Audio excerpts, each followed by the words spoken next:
Hello दोस्तों, नमस्ते, प्रणाम। और ये रंग गीत लेके आ रही हूँ। आप सबको जरूर पसंद आएगा। लाइक, सब्सक्राइब, शेयर, कमेंट जरूर करिएगा। जब रेलिया हारन बजावे तब सुदिया बालम कयावे। जब रेलिया गर्दा उड़ावे तब सुदिया बालम कयावे। 4 महीना रजा गर्मी का दिनवा, 4 महीना रजा गर्मी का दिनवा। जब केहू बेनिया डोलावे तब सुधिया बालम कयावे। जब केहू बेनिया डोलावे तब सुधिया बालम कयावे।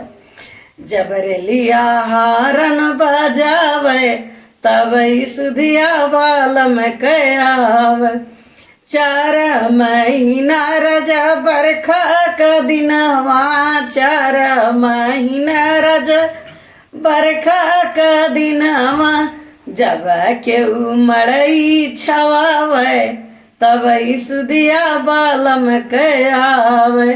जब केहू मड़ई छवावे तब सुधिया बालम कयावे।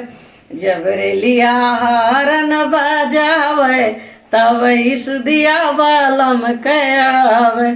4 महीना रजा जाड़ा का दिनवा, 4 महीना रजा जाड़ा का दिनवा।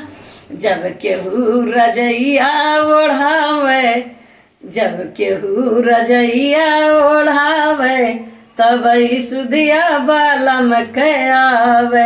जब केहू रजैया ओढ़ावे तब सुधिया बालम कयावे। जब रेलिया हारन बजावे तब सुधिया बालम कयावे। रेलिया गर्दा उड़ावे तब सुधिया बालम कयावे।